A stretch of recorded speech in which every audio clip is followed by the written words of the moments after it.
প্রিয় দর্শক, স্বাগত আজ দুপুরে। আপনাদের সঙ্গে আছি আমি নুজহাত সাওম। সবাইকে শুভেচ্ছা জানিয়ে শুরু করছি আজ দুপুরের আজকের আয়োজন। আজ থাকছে সংস্কৃতি, এনটিভি অনুষ্ঠান সূচি ও দুপুরের অতিথি। প্রথমেই থাকছে সংস্কৃতি। লালমাটিয়ার 1/1 ব্লকের দ্বীপ গ্যালারিতে অনুষ্ঠিত হচ্ছে 5 জন শিল্পীর দলীয় চিত্রকলা প্রদর্শনী জিজ্ঞাসার সিলসিলা। প্রদর্শনী চলবে 5 জুলাই পর্যন্ত। উত্তরার গ্যালারি কায়ার 21তম প্রতিষ্ঠা বার্ষিকী উপলক্ষে গ্যালারি কায়ায় অনুষ্ঠিত হচ্ছে 35 জন আধুনিক ও সমসাময়িক শিল্পীর দলীয় চিত্রকলা প্রদর্শনী। প্রতিদিন বেলা 11টা থেকে রাত 8টা এই সময়ে প্রদর্শনী চলবে 12 জুলাই পর্যন্ত। ধানমন্ডি শফিউদ্দিন শিল্পালয়ে চলছে ঋতু রূপা তালুকদার সাথীর একক চিত্রকলা প্রদর্শনী দ্য সিলহুয়েট অফ স্ট্রেংথ। প্রতিদিন বেলা 11টা থেকে রাত 8টা এই সময় প্রদর্শনী চলবে 30 জুন পর্যন্ত। ধানমন্ডির লালমাটিয়ার কলাকেন্দ্রে অনুষ্ঠিত হচ্ছে আর্কিটেক্ট আব্দুল্লাহ মোতালেব ও চিত্রশিল্পী ওয়াকিলুর রহমানের আর্কিটেকচার ও আর্ট এক্সিবিশন প্লাস মাইনাস। প্রতিদিন বেলা 4টা থেকে রাত 8টা এই সময় প্রদর্শনী চলবে 29 জুন পর্যন্ত। এবার এনটিভি অনুষ্ঠান সূচি। এবার জানিয়ে দিচ্ছি এনটিভির আজ রাতের বিশেষ বিশেষ অনুষ্ঠানগুলির সময়সূচি। সন্ধ্যা 6টা 15 মিনিটে থাকছে সমসাময়িক বিষয় নিয়ে অনুষ্ঠান সংলাপ প্রতিদিন।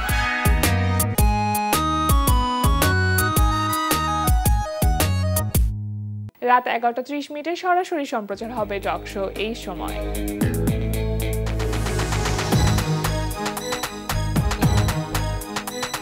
এই ছিল এনটিভির আজ রাতের বিশেষ বিশেষ অনুষ্ঠানগুলির সময়সূচি। এবার দুপুরের অতিথি। প্রিয় দর্শক, আমাদের আজ দুপুরের অতিথি পরিবেশ কর্মী ও প্রকাশক রাজীব চৌধুরী। শুভ দুপুর। শুভ দুপুর। কেমন আছেন? হ্যাঁ, ভালো আছি। দর্শকের পরিচয় দিচ্ছিলাম যে আপনি একজন পরিবেশ কর্মী এবং একই সাথে প্রকাশক, মানে চৈতন্য প্রকাশনীর প্রকাশক হিসেবে আপনি আছেন। এই যে পরিবেশ কর্মী হিসেবে কাজ করা, মূলত আসলে এই কাজটা তো অনেক ব্যাপক, মানে ব্যাপক পরিসরে আসলে কাজ করতে হয় একজন পরিবেশ কর্মীর। আপনি মূলত কি নিয়ে কাজ করছেন? আমার মূল পরিচয়টা হচ্ছে প্রকাশক। তারপরে আমি যেহেতু সুনামগঞ্জের ছেলে, আর আমাদের এখানে একটা জীববৈচিত্র্যের বিভিন্ন হাওর আছে, আর পরিবেশ নিয়ে কাজ আসলে প্রত্যেক জায়গা থেকে করতে পারে। এটা আসলে মানে একটা সচেতনতা, একটা জায়গা দরকার অবশ্যই। এটা মানে এটার জন্য আসলে কোনো পরিবেশ কর্মী হতে হয় না, একজন সাধারণ মানুষেরও আসলে পরিবেশের প্রতি দায়বদ্ধতা আছে। আপনি সামান্য একটা কিছু কাজ করলেও, আপনি একটা প্লাস্টিকের বোতল যদি একটা বিনে ফেলে দেন, সেটাও একটা কিন্তু পরিবেশ রক্ষার একটা কাজ, নিঃসন্দেহে। কিন্তু আপনি যেহেতু সুনামগঞ্জের ছেলে এবং হাওর নিয়ে আপনি বেশ কিছু কাজ করছেন, সেখানে বেশ কিছু গবেষণা আছে, একটু জানতে চাইবো সেগুলো সম্পর্কে।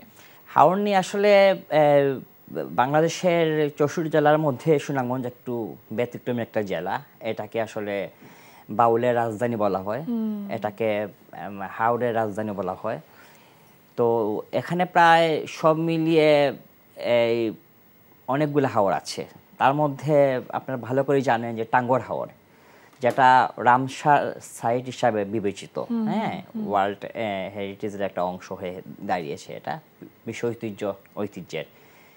সেটা 1999 সালে সেটা স্বীকৃতি পায়।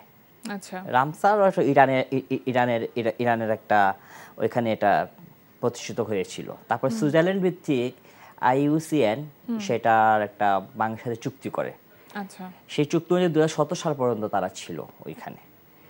তো ওই সময়ে যে মানে জীববৈচিত্র্য, মাছ এবং পাখি যে পর্যায়ে ছিল, এখন সেটা একদম অস্তিত্বের সংকট দাঁড়িয়েছে। আচ্ছা। তার অনেকগুলো কারণ কিন্তু আমাদের সামনে আছে। সারা পৃথিবীতেই কিন্তু এখন আসলে মানে পাখি মানে কমে যাচ্ছে। কিন্তু আমাদের এখানে হয়েছে যে 2000 সালে পাখি গণনা হয়েছিল। পাখি গণনা দেখা গেছে 2000 সালে প্রায় 5 লক্ষ পাখি এখানে আসছিল, পরিযায়ী পাখি, অতিথি পাখি। কিন্তু গত বছর যখন পাখির এটা গণনা হয়, সেটা 50,000-এ নেমে আসছে। তাহলে তো অনেকটাই কমে গেছে। তারপর মাছ, অনেক বিরল প্রজাতির মাছ ছিল, সে মাছগুলো এখন আর নাই।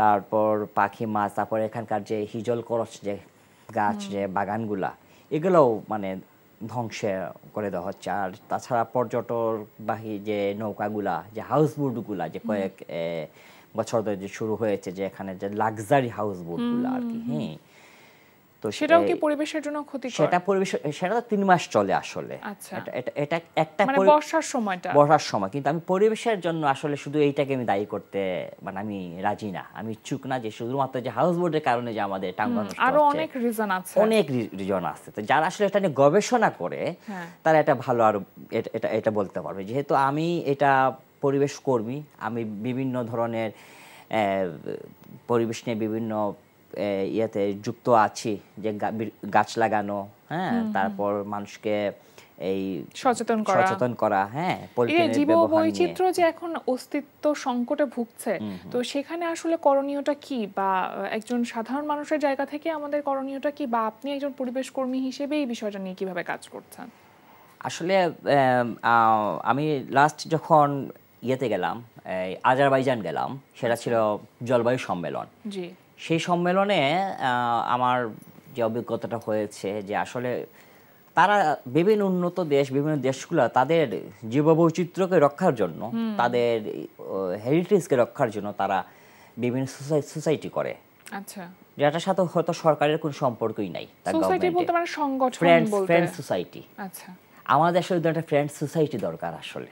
জি, আমরা দেখলাম যে নানান ব্যানার দিয়ে নানান সংগঠন কিন্তু কাজ করেছে বেসরকারিভাবে আর কি। কিন্তু এগুলা দেখেন, এগুলা কি হলো, এই গত 30 বছরে তারা একটা মানে ইয়ে করতে পারে নাই, যে কাজ দেখাতে পারে নাই যে তারা ওই জিনিসটা সফল হয়েছে, বরং দিন দিন ধ্বংস হয়ে যাচ্ছে। তো এই যে ধরেন আমি ব্যানার দিয়ে একটা সংগঠন করে আমি দাঁড়ায় গেলাম, হ্যাঁ, এবং দৃষ্টি আকর্ষণ করলাম, কিছু মিডিয়াতে আসলো, কিছু কথাবার্তা বললাম, এগুলা দিয়ে তো আসলে পরিবেশ রক্ষা হয় না। কতখানি প্রোডাক্টিভ হচ্ছে সেই প্রশ্নটা সবসময় থেকে যায়। টাঙ্গুয়ার হাওর হচ্ছে আপনার, এবং এটা মেঘালয়ের পাদদেশের, এখানে আপনার 140-50 প্রকারের মাছ, 200 প্রজাতির পাখি, তারপরে 88টা মানে গ্রাম আছে, 88টা গ্রামের মানুষকে ঘিরে কিন্তু এই হাওরটা। আচ্ছা, তা আমরা এই গ্রামগুলাকে যদি আমরা কাজে, মানে মানুষজনকে যদি আমরা কাজে লাগাইতে পারি, সচেতন করে তুলতে পারি, এবং আমরা নিজেরা যদি সচেতন হই, তাহলে হয়তো একটা সম্ভাবনা তৈরি হতে পারে এখন। আর 100 সালের পর থেকে আইসিউএন, যার পর থেকে এটা জেলা প্রশাসন এটার তত্ত্বাবধান করছে। বর্তমানের যে সুনামগঞ্জের যে ডিসি মহোদয়, যে আমাদের ইলিয়াস সাহেব, উনি কিছু ভালো উদ্যোগ নিয়েছেন, হ্যাঁ, এখানকার যে কিছু গাছ লাগানো, হ্যাঁ, তারপর হাউস বোটগুলাকে একটা নির্দিষ্ট জায়গার মধ্যে সীমাবদ্ধ করে দেওয়া, হ্যাঁ, এটা উদ্যোগটা ভালো। যে কয়টা কারণের জন্য আমি এইটা আমাদের এই সমস্যাটা আমরা আশাবাদী হতে পারি। একটা হচ্ছে আপনি দেখেন যে ওই আমাদের বিলগুলা, আমাদের প্রায় 109টা বিল আছে, হ্যাঁ, এই হাওরের মধ্যে। এই বিলগুলো হয় কি, আপনার একটা সময় শুকিয়ে যায় বা শুকিয়ে ফেলা হয়। বিলগুলার মধ্যে এখন আর আগের পানি থাকে না বর্ষার সিজন শেষ হয়ে গেলে। কিন্তু মাছের খাবার কি, মাছের খাবার তো আমরা নিজেরা দিচ্ছি না, এটা তো প্রাকৃতিকভাবে তৈরি হচ্ছে। তো এইগুলার কোটি বছরের ইতিহাস আছে। এই যে লতা পাতাগুলা, হাওড়ে আপনি নৌকা নিয়ে গেলে দেখবেন যে মানে স্বচ্ছ নীল পানির নিচে দেখবেন এই যে লতা পাতা দেখা যাচ্ছে। এই লতা পাতাগুলা কিন্তু মাছের খাবার, এই পাখির খাবার। তা আমরা এই মাছ মানে তোলার জন্য আমরা জাল যখন ফেলি, দেখা যাচ্ছে যে এই জালও ফেলেও তার 80% মাছ আপনি তুলতে পারছেন, কিন্তু একটা বিলকে আপনি শুকিয়ে দিলে আপনি সব মাছ আপনি পেয়ে যাচ্ছেন। সেই সাথে এই যে এই বীজগুলা নষ্ট হয়ে যাচ্ছে, এই লতা পাতা নষ্ট। এবং কি বিলটা কি মানে শুকিয়ে দেওয়া হচ্ছে, এটা কি অপ্রাকৃতিক ভাবে? প্রাকৃতিক ভাবে তো শুকানো হচ্ছে না। হ্যাঁ, আর প্রাকৃতিকভাবে কিছু বিল মানে শুকিয়ে যাচ্ছে, যেটা আসলে আমাদের এই যে হাওরকে আমরা এখন রাস্তা করে দিচ্ছি, হ্যাঁ, হাওরের উপর দিয়ে রাস্তা যাচ্ছে, এইসব কিছু কারণ আমরা নিজেরা তৈরি করতেছি কিছু সমস্যা। তো এই কারণে এই খাবারগুলা, এই লতা পাতাগুলা কিন্তু আপনার ইয়ে হচ্ছে না, বেড়ে উঠতেছে না। সেটা একটা খাদ্য সংকট দেখা দিচ্ছে। জি। দ্বিতীয়ত হচ্ছে যে এই জায়গায় হাঁস মানে যারা পালন করে, হাঁস চাষ যারা করে, এই খামার, হাঁসের খামার, এই হাঁসের এই খামারগুলো কি করে, ওরা মানে খাবার বাঁচানোর জন্য নিজে তারা ওই হাঁসগুলাকে তারা হাওরের মধ্যে ছেড়ে দেয়, পালিত হাঁস। এই হাঁসগুলো হচ্ছে এই খাবারগুলা তারাও তাদেরকেও খেতে হয়, যার কারণে আপনার বুনো হাঁস যেগুলো আছে তারা এসে কিন্তু এই খাবারটা পায় না। আচ্ছা। এরপর হচ্ছে আপনার যে এখন আমাদের বর্ডারের পাশে আপনার এই লাইটগুলা ইন্ডিয়ার পাহাড় ঘেঁষা যে তাদের যে ঘর বাড়ি, তাদের যে বাজার এবং নানান ধরনের তারা এখন এখানে অনেক কিছু করতেছে। এখানে এই লাইটগুলা কিন্তু প্রতি রাতে জ্বলে ওঠে। লাইটগুলো জ্বলে থাকলে পাখিরা তো ঘুমাতে পারে না। সেটা একটা মাইনর কারণ আর কি। এইভাবে ছোট ছোট ছোট ছোট অনেকগুলা কারণ, কিন্তু আমরা নিজেরা সচেতন হতে পারতেছি না। সেটাই। এখন প্রশাসন কি করবে, সরকার কি করবে?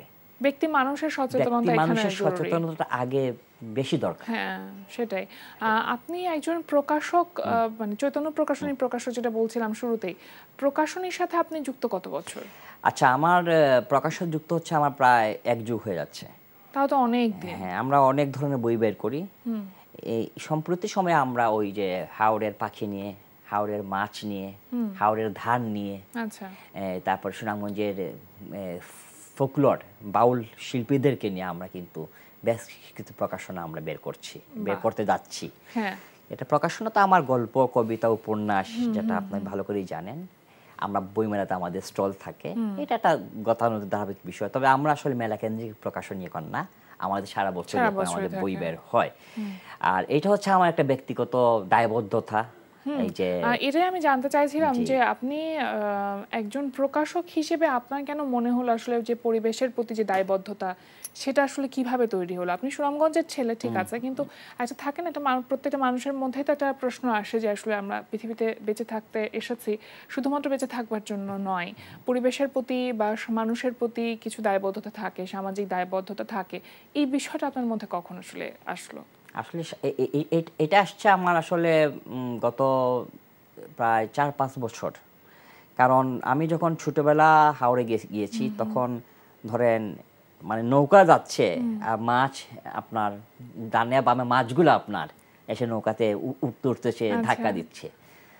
তারপর আপনার আমি যে প্রকৃতির যে নেচারটা আমি দেখেছি ছোটবেলায়, কিন্তু আমি যখন গত 2 বছর আগে একবার গেলাম, আমি তার ছিটে ফুটো দেখি নাই। এই যে একটা উপলব্ধি আসছে। আর আরেকটা কারণ হচ্ছে বজ্র ব্যবস্থাপনা। মানে আমাদের তো এখানে বজ্র ব্যবস্থাপনা নেই এবং আমরা এখনো ওই পর্যায়ে সভ্য হতে পারি নাই যে আপনি নৌকা নিয়ে যাচ্ছেন, আপনি সাউন্ড করে আপনি গান বাজনা করতেছেন। তারপর আপনি যে প্লাস্টিক, আপনি আবার যে খাবার দাবার, আপনার পানির বোতল, কাচের বোতল, প্লাস্টিকের বোতল, এগুলো আপনি ফেলে দিচ্ছেন এখানে। এটা তো অনেক বড় দূষণ। কারণ এই যে পলিথিনটা তো আপনার মানে এখন যদি কেউ এসে যদি আমি বলি যে এটা মানে করে, মানে বর্জ্য ব্যবস্থাপনাটা জরুরি, এটাকে যদি খুদে, এখান থেকে শুধু প্লাস্টিক বেরোবে, আর কিছু বেরোবে না। মানে এই পরিমাণ এই যে এটা সবচাইতে বড় একটা সমস্যা যে আমরা এইগুলাকে, বিদেশিরা কি করে, রিসাইকেল করে ফেলে এগুলাকে, রিসাইকেল করে ফেলে। আর একটু আইনের কিছু নিয়ম করা দরকার। যে ধরেন আমি এখানে প্লাস্টিকের বোতলটা যদি আমি এই জায়গায় না ফেলে এই জায়গায় ফেলে আমাকে যেন ফাইন করে। মানে এখানে একটা বড় বিষয় হচ্ছে যে আমি যখন প্রকৃতির কাছে যাচ্ছি, আমি প্রকৃতির শব্দটা শুনবো, সেখানে তো আসলে সাউন্ড পলিউশন আপনি যেটার কথা বলছেন, এটা কিন্তু ব্যাপকভাবে প্রভাব ফেলে, সেটা প্রকৃতির উপরে হোক এবং সেটা মানুষের উপরে হোক। তো সেই জায়গাতে আপনারা কোনোভাবে কাজ করছেন কিনা বা কোনো উদ্যোগ গ্রহণ করেছেন কিনা? না, আমরা তো মানুষকে সচেতন করতেছি। যারা হাউসবোট, যারা মালিক, তাদেরকে বলতেছি যে আপনারা যারা টুরিস্টদেরকে নিয়ে যারা আপনারা এখন তো লাক্সারি টুরিস্ট যেটা বোটগুলো চলতেছে, আগে এগুলো ছিল না কিন্তু। এবং কিছুদিন এই কয়েকদিন আগে একটা ঘটনা আমি দেখলাম যে জাহাজ ঢুকেছে সুন্দরবন থেকে এসে টুরিস্ট নিয়ে। মানে আমি আবারও বলতেছি যে আমাদের পর্যটন নিয়ে আমার কোনো মানে আপত্তি নাই। পর্যটন শিল্প উন্নতি হওয়া দরকার, মানুষ আসবে, মানুষ দেখবে, তবে একটা নিয়মের মধ্যে, একটা শৃঙ্খলার মধ্যে, পরিবেশকে বাঁচিয়ে। হ্যাঁ, কারণ প্রকৃতির বিরুদ্ধে আপনি মানে একটা যুদ্ধ ঘোষণা করছেন, প্রকৃতি কিন্তু আপনাকে এটা রিটার্ন দিবে। সেটাই, এটা আমরা পাচ্ছি তো, বন্যা হচ্ছে না, সুনামগঞ্জ ডুবে যাচ্ছে, শহর ডুবে যাচ্ছে।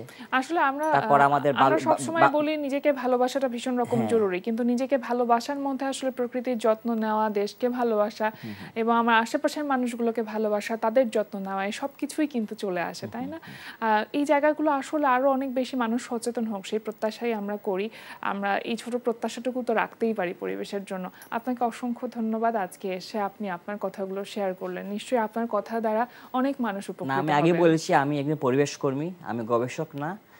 আর একজন সচেতন নাগরিক হিসাবে এটা আমার একটা দায়বদ্ধতা, এবং আমাদের একটা ফ্রেন্ড সোসাইটি হওয়া দরকার, যে সোসাইটির মাধ্যমে আমরা টাঙ্গার হাওরের জীববৈচিত্র্য নিয়ে আমরা কথা বলতে পারি, রক্ষা করতে পারি, আমরা সরকারের দৃষ্টি আকর্ষণ করতে পারি। এটাই আমাদের উদ্দেশ্য। শুভকামনা রইল আপনার সকল কাজের জন্য। আপনাকে ধন্যবাদ।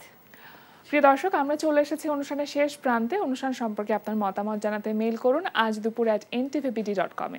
বিশ্বের যে কোনো প্রান্ত থেকে যে কোনো সময় আজ দুপুরে দেখতে ভিজিট করুন আমাদের পূর্ণাঙ্গ ওয়েব পোর্টাল www.ntvbd.com। এছাড়া এনটিভি সব জনপ্রিয় অনুষ্ঠান ও খবরের আপডেট পেতে ভিজিট করুন আমাদের ইউটিউব চ্যানেল ও ভেরিফাইড ফেসবুক পেজে। সবার মঙ্গল কামনায় আজকের মতো এখানেই শেষ করছি। শুভ দুপুর।